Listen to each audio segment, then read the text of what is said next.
I feel this Friday energy here strongly. Hey, Liddy. Good to see you. Did your hair color? Nice. Morning.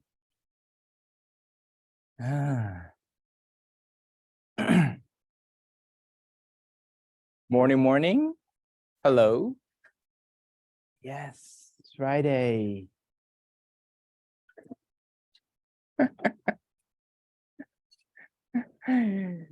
Some of you look like you could use some sleeping, I guess, sleepover. I mean, just a little bit, like, you want to go back to the bed. Don't worry, no shame, because I kind of wanted to myself. Definitely. Any plan this weekend?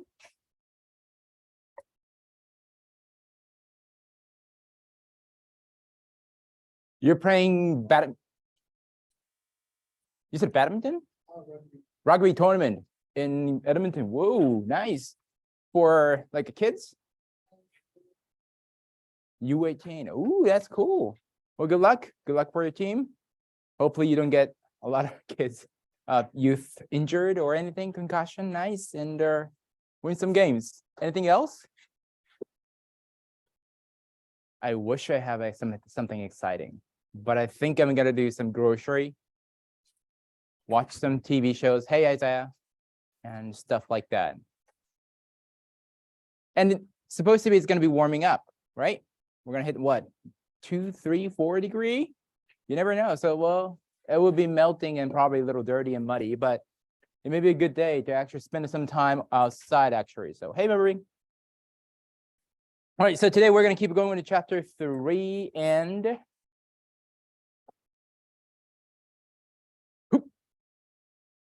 yeah, there you go. Before that, just a reminder, did anybody have a question about critical chapter reflection, the essay thingy based on the chapter?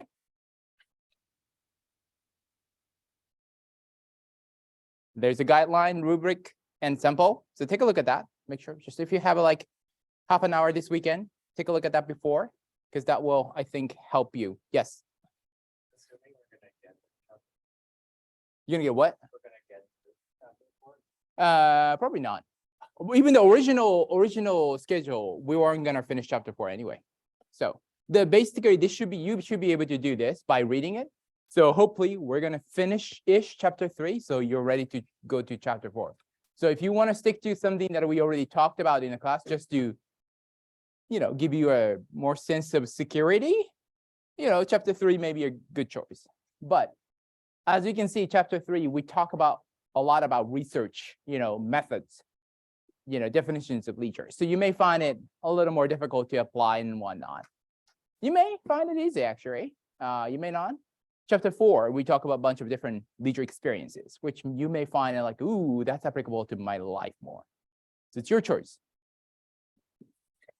I don't want to push the deadline because then you started to get closer to the midterm and stuff like that. So sounds good? Any other questions? Good? Okay. And after today's class, this class, I'm going to record one more lecture for, to make up for the Monday class. Once again, sorry. Trying to not to get there, anything weird, but sometimes it happens. So I will post it. I will message everybody. So whenever you can do before the Monday, it will nicely lines it up.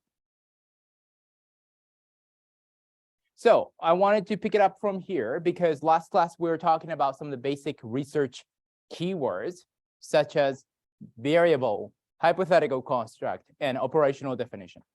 So I want you to actually apply the concept to some of the your favorite leisure activity and research idea around it, so that when you can do it, you got those concepts, right? You really understood those concepts. So quickly, because some of you were not in the last class, what is variable? What is variable? This is the word that we use in a dairy conversation, but what is variable? Any guess? Anything? Deanne first? Varies across cases. It's something that varies across cases. By cases, typically we mean human beings, right? Let's say we have our study of university students. So across individual students, something that changes. Anything else you want to add? Good. It's an aspect of whatever the phenomena you're looking at. So let's say you're interested in the free time, right? The free time does change. Free time as amount, hours, it does change. Like how many hours Deanne has is different from how many hours Jasmine have, for example, probably, right? So on and so forth. What is hypothetical construct?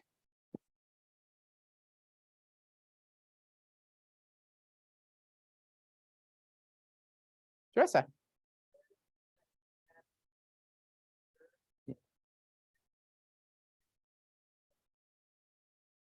Right. So variable that we cannot directly see, and that we assume as a researcher that exists that affect our behavior or something observable. Give me example. What's an example of hypothetical construct? We talked about happiness. Exactly. We can't see happiness. You know what? Surprise. We can't see happiness.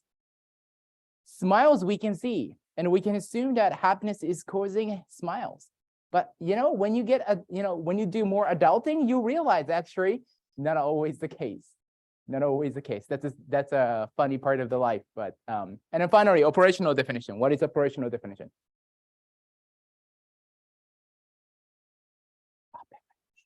It's a definition, but definition that is closely related to linked to something else. And that's the important part. We covered this, did we? Yeah, okay. Yeah.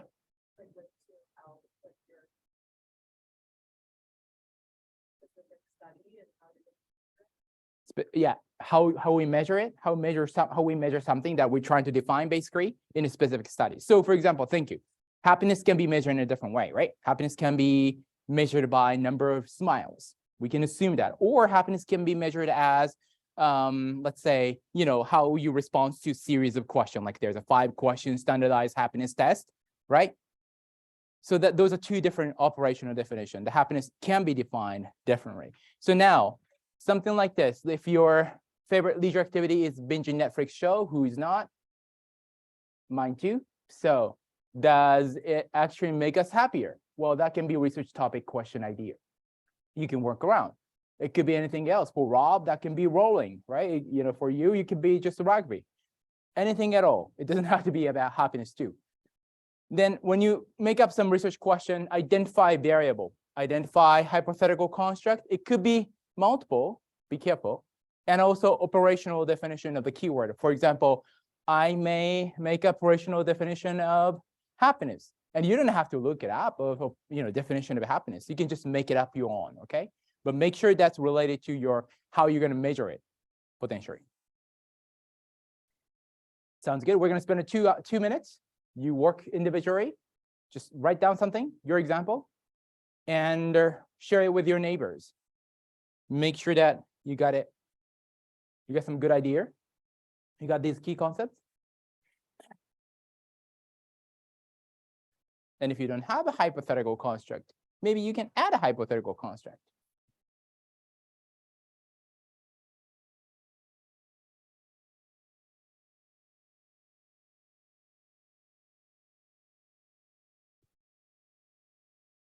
You good? Good question. I want you to choose leisure activity you like, and then create a research topic. Like let's say my favorite leisure is Netflix show, watching them, binging them. Does it actually make us happy? Let's say that's a research question. Okay. And then identify what are the variables in this research question. What are the hypothetical constructs and operational definition of, let's say, happiness. Make sense? Yeah. How about you guys? You good? Kentucky Derby. Flow. Flow, good. Okay. What about flow? You may think that they're dialed in, but they're actually not. Okay. So in what context? What do you? Like, What kind of sports or what kind of activity are we thinking about? Well, really any sport, but like if they're playing volleyball, you can see that they're ready for a serve, Okay. but they might not be experiencing flow because they can hear the crowd. Okay. Still, Okay. like if you're in the zone in the flow, Yeah. nothing affects you. You're so dialed in that you won't be able to have any Good. distraction. Okay. So you get the flow. To make it a little bit more research question-ish. Yeah. You could do something like this, for example, if a valuable athlete is experiencing flow, does it increase the success of or the number of the service aces, for example, something like that. Flow, service performance, valuable service performance, something like that. How are they related to each other? Now, what could be the variable? Winning. Winning? It could be winning, but if we're sticking to the service success or service aces, it's the number of service aces, right? Because each individual has a different service aces number. Good. Anything else? What about flow? Flow. No, it's okay. Flow is two, because we're assuming that individual athletes are experiencing different levels of flow, right? Some of them are not at all in it. Some of them may be at the gateway, just kind of like getting into the flow.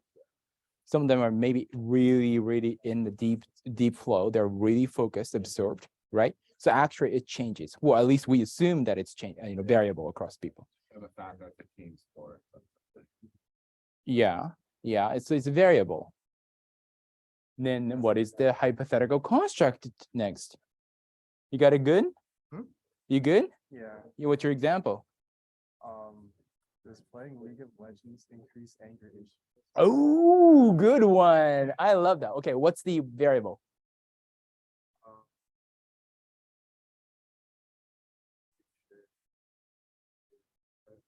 My hypothetical context is probably like have like toxic players in the chat. Yeah. Your teammates doing bad and like people like rage quitting. Yeah. Is that observable or not observable? Rage quitting. That's observable. That's observable. Yes, I agree with that. So hypothetical construct is unobservable. Unobservable? So what's in your question? What's unobservable? Probably them like on the other side of the screen. Yeah. Or, Or in this case, what about anger? oh yeah. So rage quitting is a good indicator of anger. Like people get angry, and then they're quitting, right? But we can't really see necessarily anger itself. Like it's not like when we see a person or player or whatever, virtual or reality in real, it's not like there's something like red coming out of the person so that, oh, you're angry. That would be convenient actually, but we can't do that, right? So that's hypothetical construct. We assume that there's such a thing called anger, emotion, that's affecting people's behavior. Okay. I heard a lot of bad thing about League, man. So I think there's $1 million actually. That's a really important question. Okay. Okay, so let's do that. You got your own idea? Something going on? Share. If you haven't, please talk to somebody, neighbor, share, because it's important that you got those keywords right. Now, point is not to make sure that everybody's perfect, because that's not expectation. But if you figure out, like if you pointed out like, hey, I'm not actually sure if this is variable or if this is like a hypothetical construct or whatever, that's good. Then we can talk about it, okay? So you don't have to be perfect. Share, make sure you just have a discussion. Ooh, what about this? Is this actually a variable or not? Something like that. Just identify those questions, okay? Good? Next 1 minute, go. Let's share. Okay, let's share. What's up? So, topic, basketball, variable, attitude toward playing defense, Okay. technical construct, focus, and then operational definition, shooting percentage of the opponent defended. Okay, so variable as attitudes toward playing defense. That makes sense. That's variable because different people have different attitudes. Some of them are positive, some they're better and positive, or defensive player. Other people they hate defense. Yeah. There you go. Hypothetical construct focus. Can we see focus? I guess we we see focus? can, but depends. Some people can like fake it. Yeah, it's difficult. So I would agree. Focus is actually quite unobservable. But also going back to the variable, attitudes toward defense is also You can't really see it, right? how?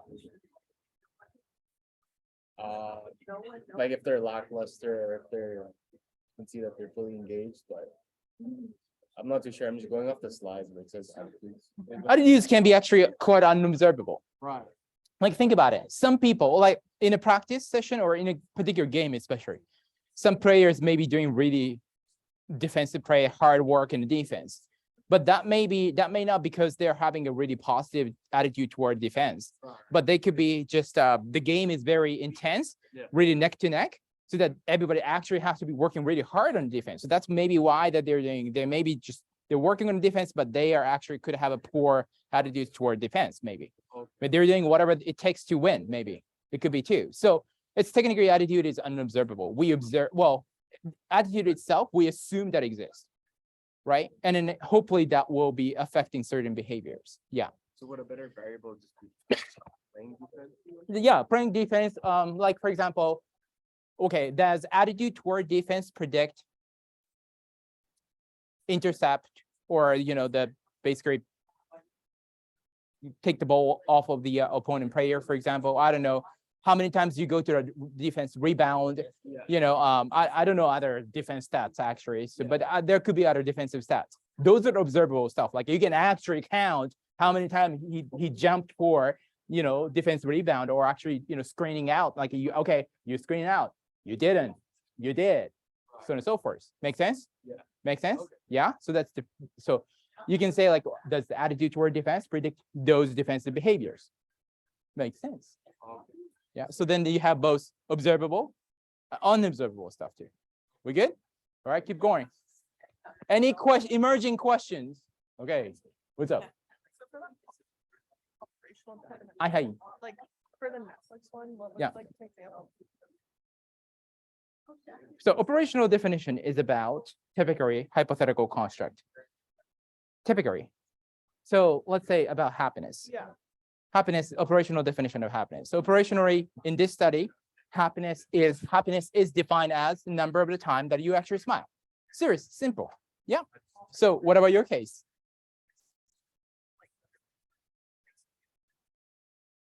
Does going for work make you more calm? Good. So what would be the operational definition you're creating?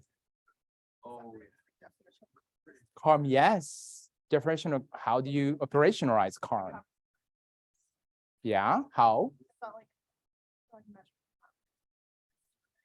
We have a survey. Yes, we have. So let's say ABC, whatever, super relaxation survey items, that's a three questions or 5 questions. We're going to use that. That. There you go. You can make it up. There you go. Awesome. RM, you good? You got it? Sugar, right? I need sugar too. I feel like it's morning. So yes. Coming over there, buddy. What's up? Is that just stuff like you can't observe? Yeah. Variables like, Give me your example. so like that's just like emotions and things like that. Yes. Okay, so thank you. What's your question? Any emerging question about this? Or is everybody perfect? Yes, please. What's up? Okay, sorry. If my user activity is Yeah. and my verbal like I cannot satisfy by time because I think it's not enough. This time goes to time. Okay, can your variable be time, like free time? Free time, yes. Variable, free time, amount of free time can be variable. As long as in your study, you're not making it artificially constant. Like, for example, let's say you're putting all the students, you have a 2 group of students, right? Or group of students. You're making them have a certain amount of free time per day to see the effect of that. Then that becomes, everybody got like today, everybody got 4 hours of free time. That's it. Then it becomes constant, right? Everybody's 4 hours. But in natural world, it's naturally varies, like different. So yes, it will be variable. So if I'm like 3 hours, Yeah. it's not so it should be or it should be like this is not very useful. That's, more, I don't know, like the times really more. Whether this event is free, special or not, shouldn't necessarily affect whether it's the free time or not, or the amount of hours too. But if your question is going to like a concert, does it affect people's perception of how much time?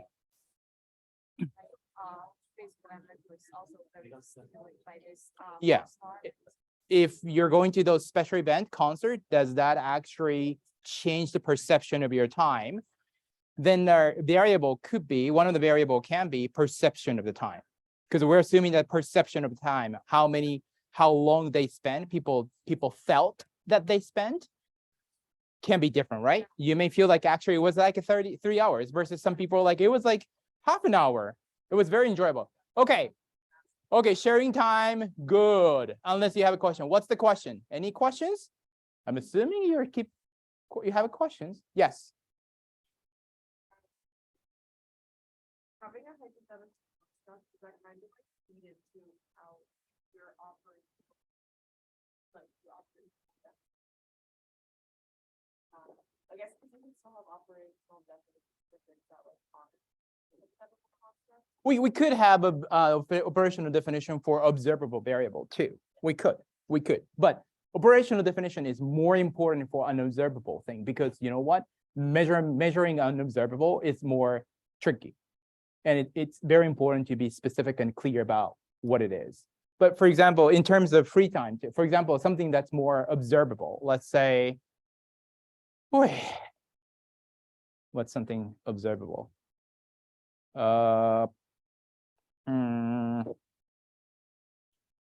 Facial expression, good one. Facial expression can be measured and operationalized in a couple of different ways. It could be operationalized by, let's say, more visually, like pictures and pictorial data, like actual thing, or it could be broken down into certain elements, like, I don't know, is it smiley? Is it like smiley, frown face, like the emoji like 5 times and you just pick one of them? They're actually not the same, operationalization. There are actually different ways to measure it. Therefore, they're actually different operational definitions, if I have to give. So operational definition could apply to actually very observable and unobservable, but more important for unobservable for sure.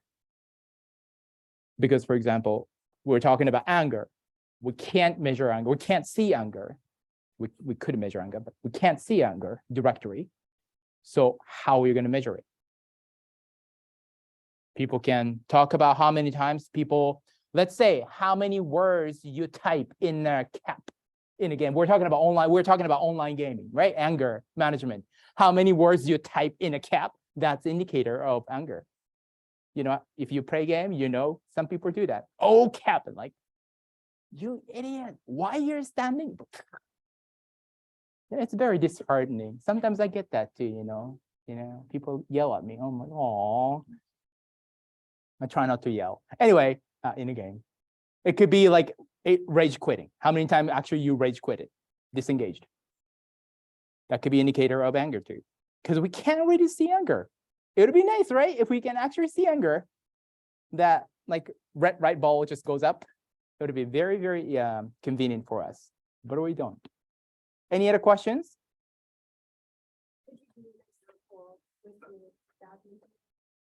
For which one? Which does playing badminton, for example, make students happier? Would that work? Or could you just say, or you'd have to say student for yourself. Yeah, well, typically research involves more than one person, but okay.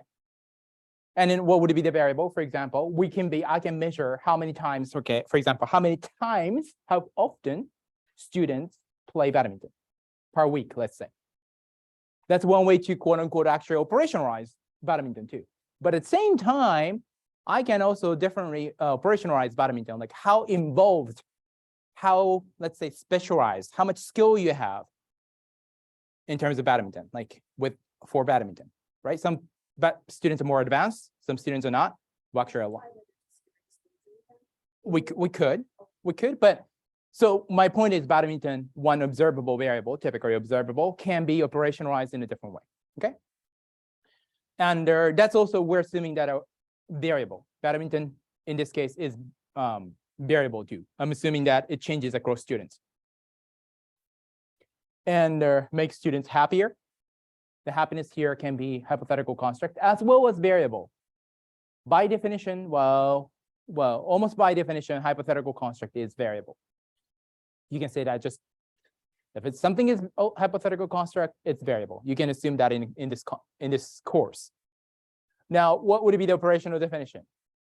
I can use this happiness what's called a subjective happiness scale, which involves like 4 or 5 items of questionnaires. I can distribute that with the students, right? After playing at the end of the week or after playing badminton, hey, can you do their short questionnaire and see if there's a relationship? Make sense?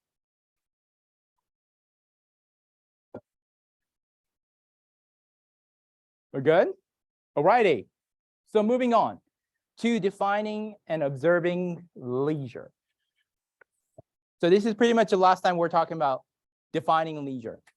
But the authors bring a little bit of different approach here, which is important in this course. So hopefully that'll be something new for you. But what they're trying to do basically is they're going to find patterns and categories of definition, because defining leisure in general, not operational definition in a particular study, but in general is very difficult. Like sometimes people say defining leisure is like defining love.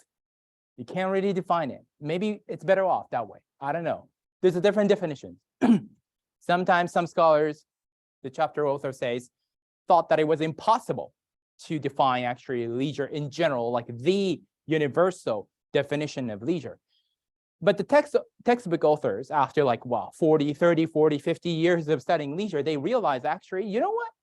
We have a patterns of defining. Maybe we don't have the definition, but if you actually read thousands of different things, you can actually categorize definitions of leisure of these different people into 4 different major types.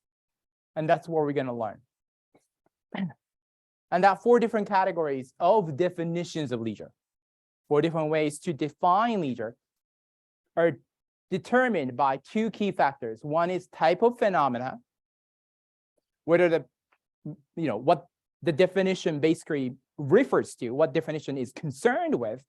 Is it primarily objective phenomena or more subjective phenomena? That's key, this distinction. Second key factor is the definitional vantage point. Who gets to decide what leisure is in this context?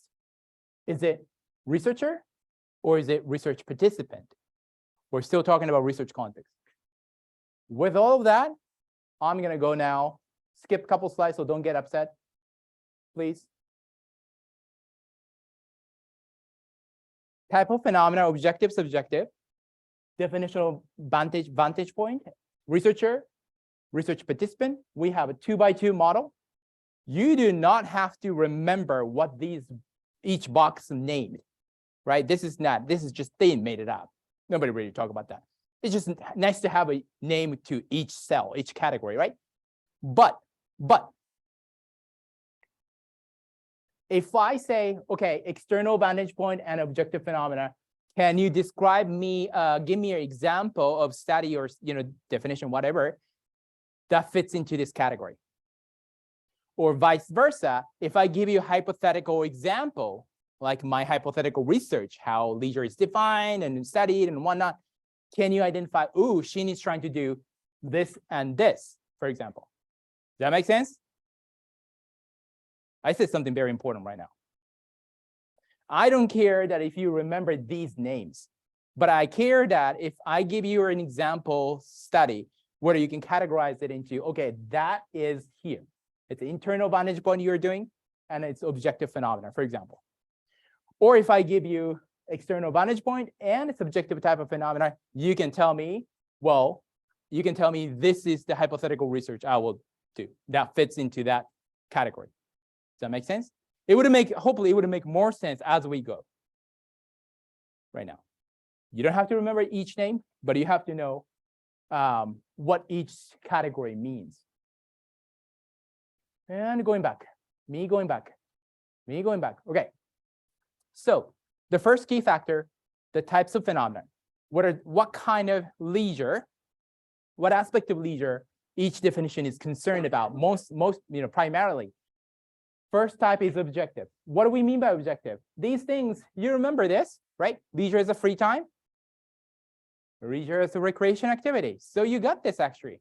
That right. So we were kind of building on to the RLS 100 leisure, definitions, right? We're building on top of that perspective. So those two go in there. And now in terms of leisure, well, first of all, time, right? We can actually count. We can measure actually. If you allow me to stalk you, I can actually stopwatch your free time. I could. It could be actually eye-war opening, but I don't do that. I don't do that because I want to keep my job, right? So leisure as a recreation activity, though, that one gets a little bit of tricky. Not tricky, interesting. Sometimes we can, once again, operational definition. We can be interested in specific activity, right? Like a gaming, online gaming, skiing, snowboarding, those skating, those little tiny each activity, versus sometimes we're interested in a more activity category. How often you engaged in social leisure, like interaction, sports, like generally, right? It could be rugby, it could be rowing, it could be, anything. It could be sports, maybe. Cultural activities, so on and so forth. Because sometimes as a practitioner, we don't care about specific activity. Sometimes we care about, broader category, because we know social leisure tends to have a similar consequences, similar impacts and benefits, right, to clients. So that's what we cared about, but different ways to go about it. Now, we can ask this actually in terms of, recreation, let's say, leisure as a recreation activity, different way. And your chapter page 81 shows great example of how that looked like. Does everybody have our textbook right now? I mean, everybody should technically have the online version. Can we spend just 1 minute to check the textbook? Oh, why not? Maybe some of you haven't even taken a look at the textbook just yet. That's okay. It's your opportunity. Go to your textbook. You have a textbook right there. You can share. If somebody can you raise your hands if you have a textbook right now open? Okay, look around. Just go to those people, just peek in. Page 81. What do I mean by how, leisure as a recreation activity can be measured, can be operationally defined different ways? Page 81. Is everybody like, I'm going to go to the library right now and just like get your own copy? Or you're going to syllabi, clicking the link. You're good.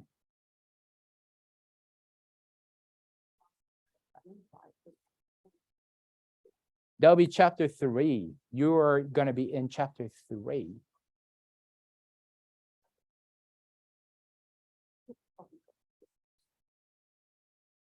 There you go. You got it? So you see at the top, what are they trying to do?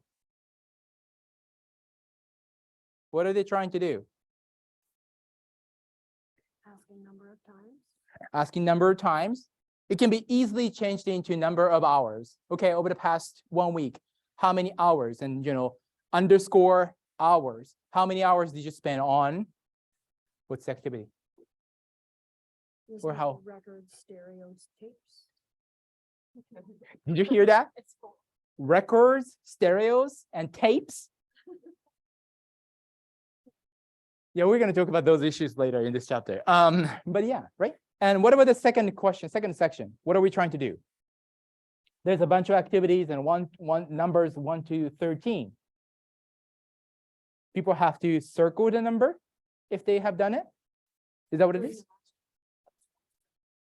In the last year. Ooh, that's also another interesting challenge with that. Over the past 1 year, can you remember you did those activities?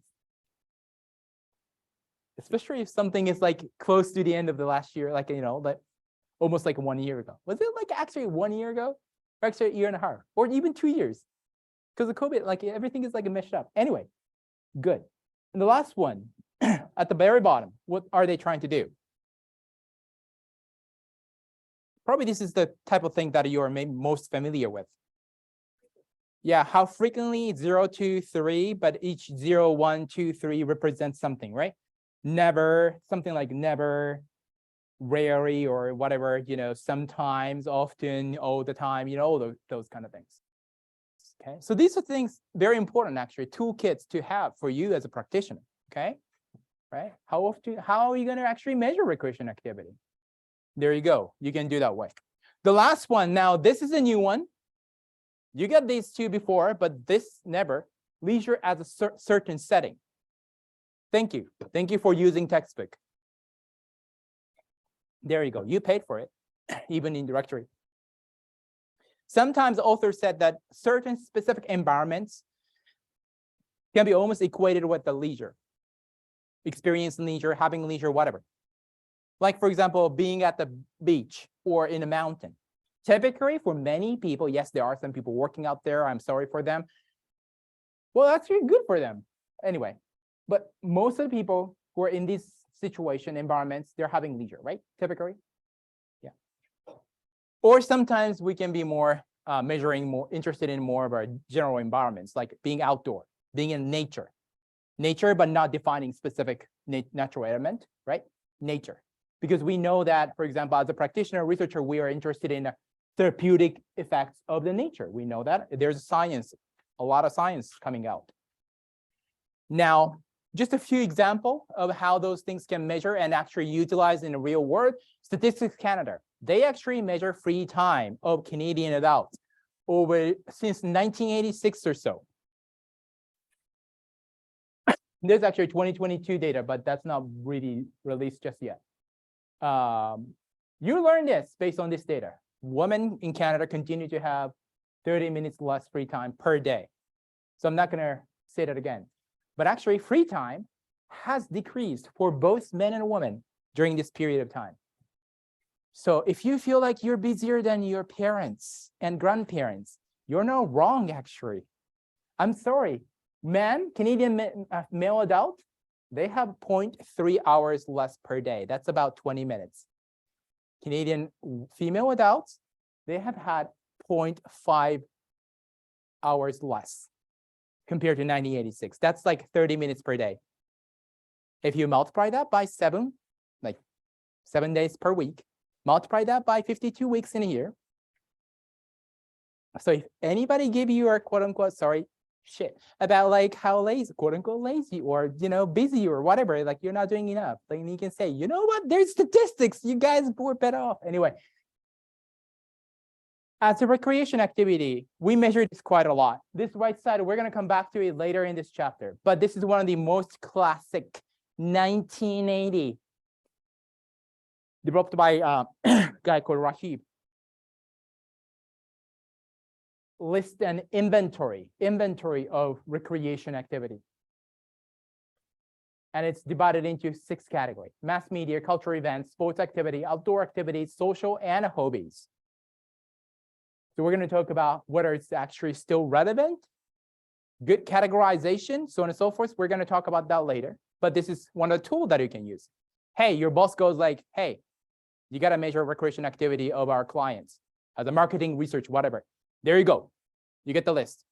You don't have to actually go like, think about it. Like, you don't have to do a Facebook polling to actually like what kind of recreation activity you do. There you go. There's a resource.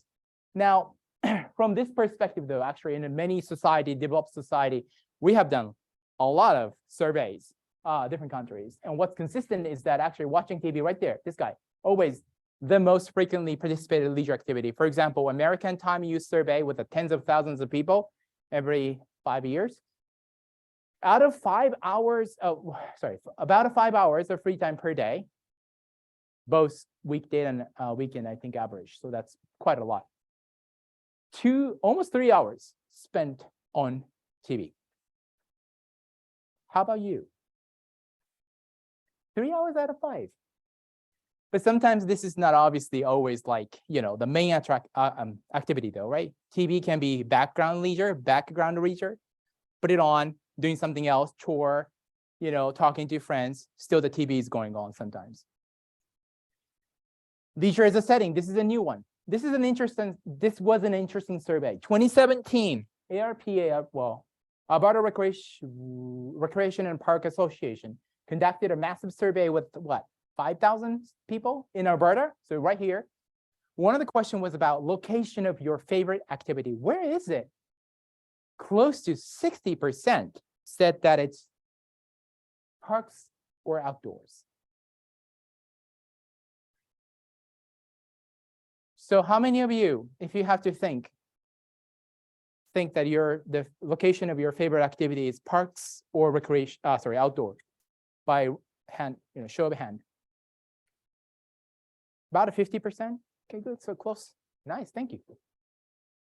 Surprising thing is that only 15% said at home. So comparing, connecting this to the previous slide, maybe people watch a lot of TV at home, typically at home. However, that's not necessarily the location of, that's not necessarily their favorite activity, nor the location of favorite activity, because probably, only 15%. Anyway, so those are some of the examples. Now, objective approach has its own limitations and problems. One of the biggest one is this: they're not that objective, at least in a social science, at least in a leisure field, social psychology of leisure. Why? Because we use self-reports. What does that mean? Do you remember one of the textbooks question was asking, for example, well, actually all of them are self-report. It's not like if this, let's say students are asked to take them on their own, right? During their free time, and then return the survey to me, and I'm the researcher. You're reporting whatever you think it is, response should be. It's not like I followed you and I followed you for 1 week and just actually counted how many times you did. Say walking, you walked how many times, or how many times you actually played video game. I'm not counting that. And now that leads to this issue. Self-reports are, well, that's subjective quite a bit. There's a subjectivity comes in, specifically memory issue. Remember, one of the section, in a textbook was talking about over the past 12 months, year, did you do any of those activities? If so, please circle it. Do you remember? Are you sure you did that a year ago, not 2 years ago? Because you know what? I'm not sure sometimes. So you actually have to be careful about those issues. And another one is social desirability. Has anybody heard about what social desirability in a research context? Any idea? Yes? Yes. Yes, people respond to, let's say, survey in a way that other people or society in general or researcher think desirable, not necessarily representing what's true. For example, let's say free time, or actually how often you play video game.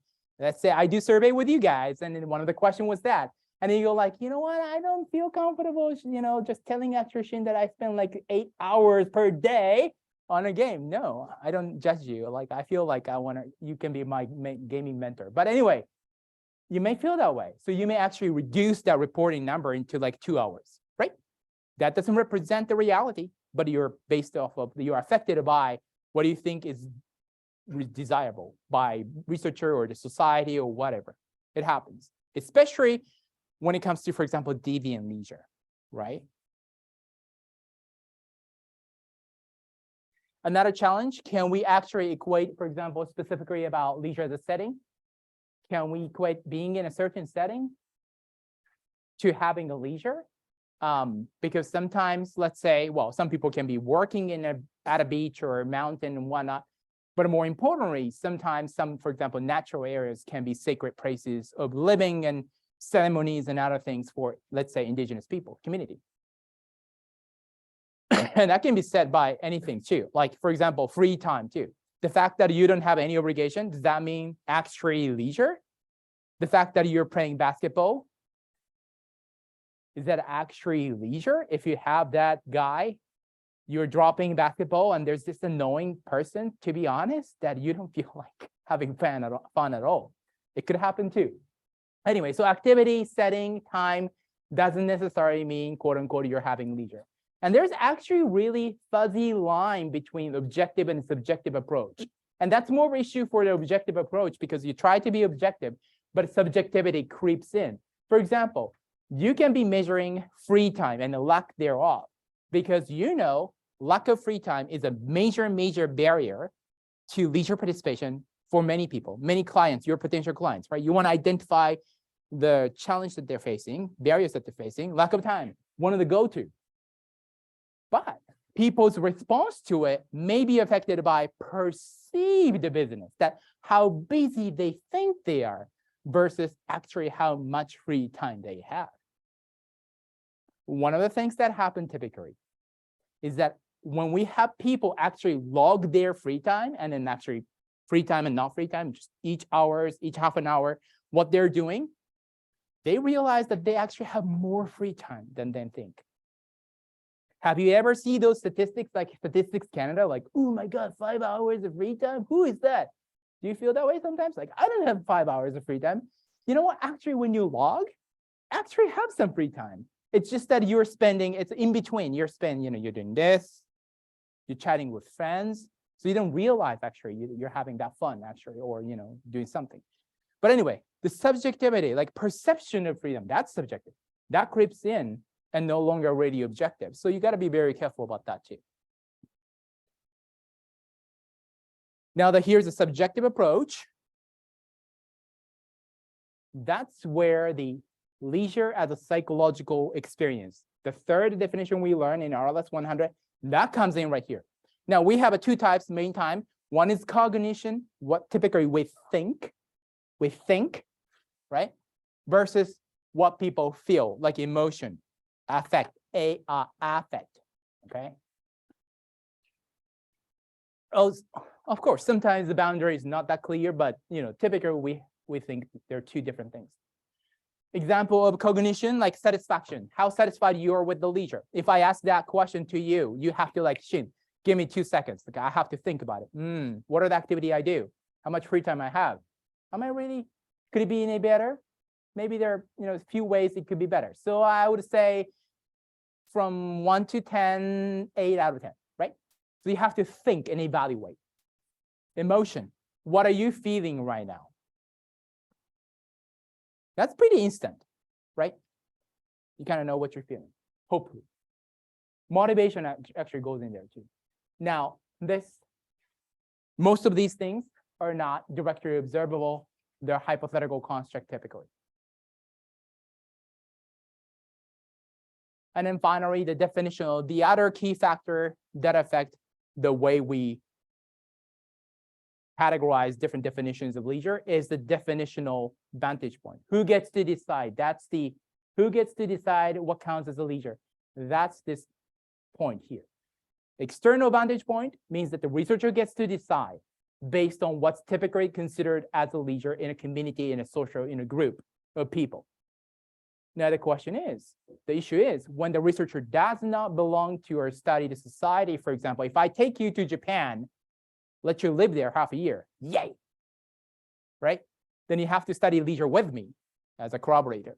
Now you have to first learn what leisure means to them, right? You can't just assume that, well, they're going to operate like, Canadian way or whatever the ways It's easier to implement because we get to just go ahead and decide, right? We don't have to listen to them. But arguably more generalizable. That's the strengths. But the limitation and difficulties that we have to know generally what is considered or not considered leisure in a society. Generalizable because, well, it's typically based on the social norms. The internal side is research participant gets to decide. Like if I study students' leisure, you get to decide what leisure or not. Typically through interviews and some specific type of survey and whatnot.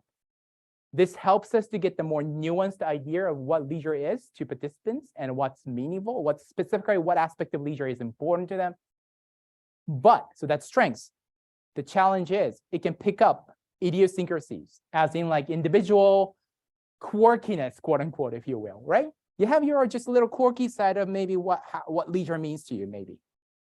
And that we can pick it up. And so those things are typically difficult to also analyze, difficult to generalize, because that's just your own thing, right? It's just one, that's Alexia's stuff. All right. Well, thank you, everybody. And that's this model.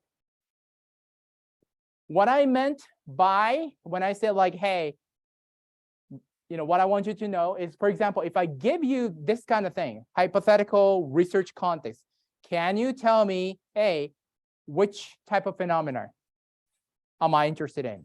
Objective, subjective, objective, subjective. Which vantage point am I taking? Internal, external, external. Can you tell me that? Then you're half good. The opposite side of it is that if I give you, for example, okay, give me an example of, let's say, objective phenomena, internal vantage point, or external vantage point. Can you give me something like this? Write it out, like short answer. Okay, I'm already thinking about exam. But let's work on this. In the next class at the beginning, we're gonna do some answer check on this. Sounds good? All right. Well, thank you for the Friday class. Do some leisure, hopefully. Have fun. What's up? Thanks for slide 3 and 5. Can I see? I think there's a word before practice. I was here, I just, Evidence-based. okay.